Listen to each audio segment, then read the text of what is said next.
Data is always going to be first and foremost. So that's why I like you bringing up the MKL, but also just overall purpose behind it. I love the idea of just pushing those competitors down in those sponsored products. That is one of my favorite use cases of it. One of the main things when we are selling on Amazon is how to keep our customers engaged. How do we do after we sell our first product? How do we keep them coming and looking for more? Because we don't want customers just to buy one thing and forget about us. What is the average order value? What is the lifetime value of a customer? Start us off. I have a product for us from the Age Sage brand here at My Amazon Guy. When you're talking about average order value, one of the biggest things you have to consider is how are you going to get the products that you're trying to sell in front of the customer's eyes. That's really all it takes at the end of the day. If somebody likes this one product here, where we have the charcoal aloe and then the cool water Dead Sea, these ones, there's a very, very likely chance that they may like other flavors, other types and scents of the soaps that we're actually selling. If you're looking first and foremost, the easiest place to try and add more products in and try and get more products in front of the customer to increase their average order value, it's going to actually be variations. Variations, it's the simplest thing you can possibly do. You can see here we have 9 different variations on this one parent product, all with a variety of different ones. We're trying to go off the idea of somebody might want a bunch of different scents, right? So they might want this charcoal and aloe, cool water, Dead Sea, all of this macho scent as we have it called up here, but they may also want one for their girlfriend or their significant other, and so we have one that's a damsel scent over here. So you can see when you're going off of variations, you have to think from a customer standpoint. You're not going to be a customer just necessarily buying only for yourself. You might be buying for a partner, you might be buying for a child, you might be buying for who knows what, your grandmother. Variations is the very first place that we can make a big dent in the idea of adding to your average order value. Things such as, let's say, different computer electronics. One of those portable monitors, that you can bring with you whenever you're going to travels. If you were someone selling a portable monitor, a very easy way to add some extra value in a variation sense to something like that would be adding a portable monitor that also has a back clip to it, or add a portable monitor that also has an extension cord. Easy things like that, where it doesn't always have to be necessarily just a direct comparison of you're either buying something that's red, orange, or blue. You can buy something that has, one type of scent or a portable monitor plus the cord that goes along with it. When we're looking over at these variations, you can make a lot of different inference as to how you set up your variations to add and make that average order value go up. Past variations, there's a very easy other area for us to be looking at, and that would be the brand story. Now, the brand story is a specific type of A plus content. You have to be brand registered to use it, and it is one of the areas where I'm always going to be trying to push people to increase their average order value. The reasoning behind this is that you can do it very easily, where if somebody is already looking at your brand story, you're already taken up all of this real estate here. So when you're looking at this real estate, we have links to all sorts of products on our store here for every single one of these scents. So very similar to how we had it set up at top with all of these variations. Well, guess what? Now we have it for all of the different scents on this brand story as well. So we're trying to not only get them to go to different scents via variations, but we're also trying to get them to go to the store. And what that's going to do for us is keep them on that store a little bit longer. We're going to set the store up in a way that allows them to browse more and more of what they're looking for. The hope here is that the more that we keep them confined within either our listing or within the store, they're going to end up purchasing more from it. We have older listings as well, and different types of listings. So we have the ones over here that are just the regular box type. We're also trying to sell the non-box and also ones that are in fabric. You can use the brand store to really push a lot of different products all at once, all around your brand name. So it doesn't have to necessarily be a direct comparison product. So similar to what we were just talking about there, John, of the portable monitor and adding on a extension cord. If you have a brand and you're selling portable monitors, you're selling extension cords, etc., you can add all sorts of products like that to this brand story, and it's going to open up the eyes of everything that can be purchased. The point, again, is to try and get as many of your products in front of the customer as possible to have them add to their cart and hopefully purchase and increase the conversion of your overall average order value. So you can see that we're not just haphazardly throwing things into random locations on the brand story. We have all of our specific one type of product for visiting the store here, and then we have our next type of product altogether here. It is imperative to, even when you are trying to cross sell a bunch of products, whether it's in your variation stack or whether it's in your brand story, that you make sure to have it still laid out in a very seamless way. You don't want to come off to the end consumer and just look really, really messy, because that in of itself will hurt your conversion, when the whole goal here at the end of the day is to increase your average order value. To do that, make sure everything is fairly seamless. Past the brand story as well, past variations, we have a couple of different areas that we can kind of touch on. Primary one outside of this is what we refer to as product grid. It's also called a comparison chart on the Amazon side as well. The point of a product grid or a comparison chart is exactly as it sounds, to compare a bunch of different products. That's the primary purpose. There is a other purpose that I love using this for. And the reason I love using this along with the brand story and along with A+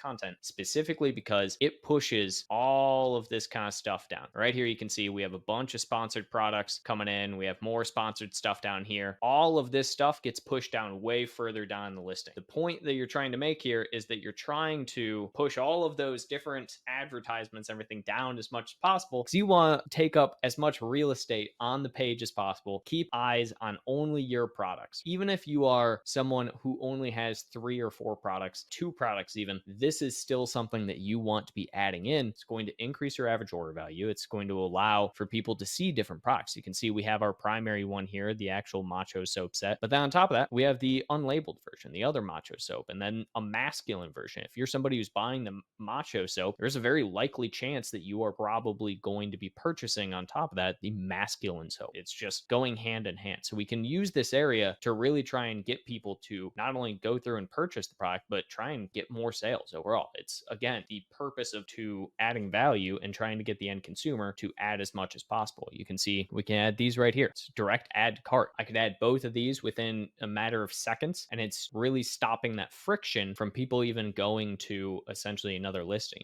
Even when we come up to a variation, for a variation, you still have to click on the specific variation you want. You can scroll over, you can, change it up like this, but you still have to click on the specific one that you want to be able to add a cart or buy now. Whereas if, coming down here to the actual chart, we can do a direct add to cart. And that in of itself is going to help immensely when it comes to getting that average order value. On top of that, you can kind of see, again, I was mentioning where we have our different types. You can see the different type of packaging that we have on each of these. So we're listing each type of packaging. So we're listing all these different products that we have and different types of ways you can receive the product. Some people might like necessarily the cardboard packaging for the masculine. Other people might just want a plain plastic packaging that works for them as well. Let's say the difference being this one is going to be great for a gift set, and this one is going to be great if you have guests, or if you, have an Airbnb, let's say, that you put product in. Whereas this also would just look really, really good in like a gift basket type situation. Past that as well, I should say, we have the actual comparison chart part of it, which I love comparison chart. I'm sure, John, you also are using comparison chart on pretty much every single client that you have. It is a great thing. This one, it's a little different than I think I typically would set up a comparison chart, primarily in the sense of, we have a lot of the same things here. So you can see all of these are pretty much the exact same across the board for the different types. You can do comparison charts in a few ways, right? You can do them in this way, where we're using this to essentially advertise a bunch of extremely similar items across the board to try and get people to purchase more of them. Or you can use comparison chart in the way of advertising products that may be similar to each other, but are very, very different in some ways, similar to how we kind of talked about earlier. We have the damsel versus the macho for the different products. When you're looking at something like this, you can see we're just going to have everything across the board. This can be both beneficial, but also hurt in some cases. In this case, I would consider it beneficial because someone who's going to purchase this one can see very quickly from the comparison chart, oh, all of these are the same as well. I might want to buy another one of these. Even though it's different scents, different everything, let's buy a different one. Whereas you can also use it if you have a completely separate product, or if you want to even compare a competitor product. I don't typically like putting competitor products directly in here. I don't usually find that to be the best tactic at the end of the day, but let's say you have a buddy of some kind who also sells on Amazon. If you only have one product, even, you could find a buddy who sells on Amazon and say, hey, can I throw your product into the comparison chart? And then boom, now you both have the comparison chart on your A plus contents, and you're essentially feeding off of each other and each other's sales on here. It's very, very easy to set up a comparison chart. It's also very critical just from a cross sale perspective, very similar to what we were kind of talking about when we're looking at the brand story here of just trying to cross sell these different types of the same product. Same thing. We're just trying to cross sell the same different types of the same product. It's really going to help in the long term when you're trying to increase your AOV, because people are just going to essentially see multiple of the same thing. They're going to say, yeah, I like macho. I also like masculine. Let's get both of them, right? Can never have enough soap. At least I would like to think so. Can we go like a little bit deeper into the weeds and be more specific and, like, I don't know, use market basket analysis, for example, to see exactly with the data what are the products that people like the most,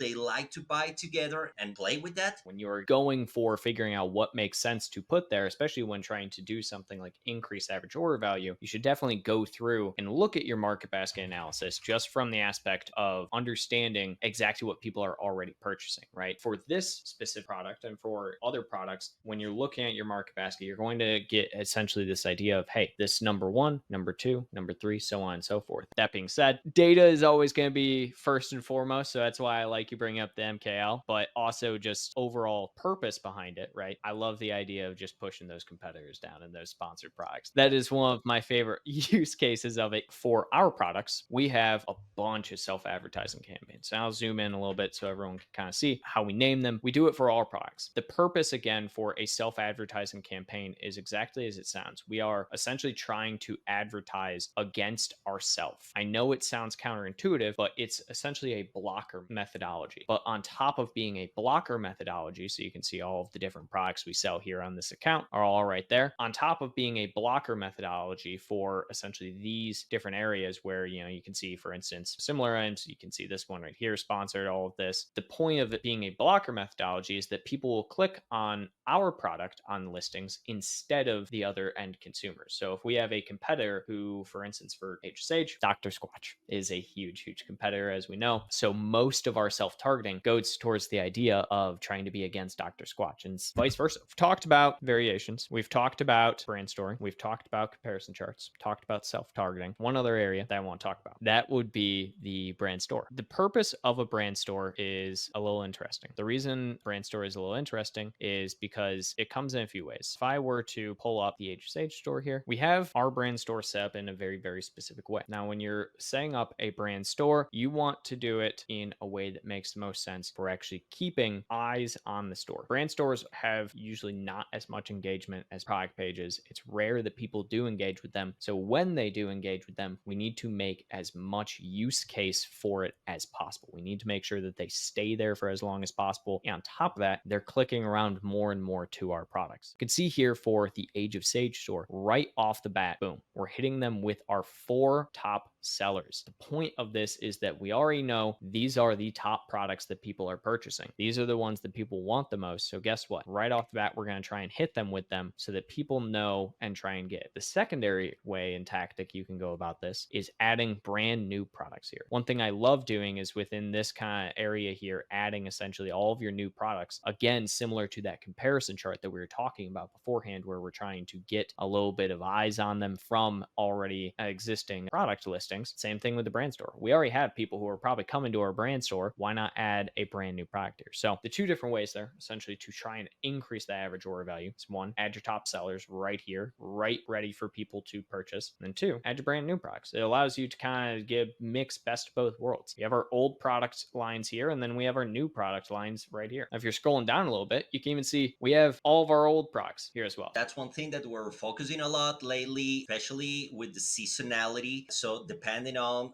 the type of account, type of client, or even if you're selling yourself, the brand store is a place where you want to play with the seasonality. The seasonality of different products and seasonality in general on Amazon, right? And one of the biggest things I think that's really interesting and can add value and increase, average order value as well, is that seasonality. And especially for things touching on, for instance, like the back to school that you're talking about, right? We can look at things like this banner. We could easily just, for soaps, say, hey, back to college, right? Kids are going to college, they're going to need soap. Buy a bunch of different types of soap for the school year. It's very simple things like that, very tiny little changes that really will help propel that overall average order value increase. Even for the actual products themselves, if we're going back here to the product, we very often for holidays will add things like a little gift wrap here in the corner of the product and do that for all of the products. And those very small things will entice buyers. If you want to crush it on Amazon, subscribe to our channel and let's make it happen together.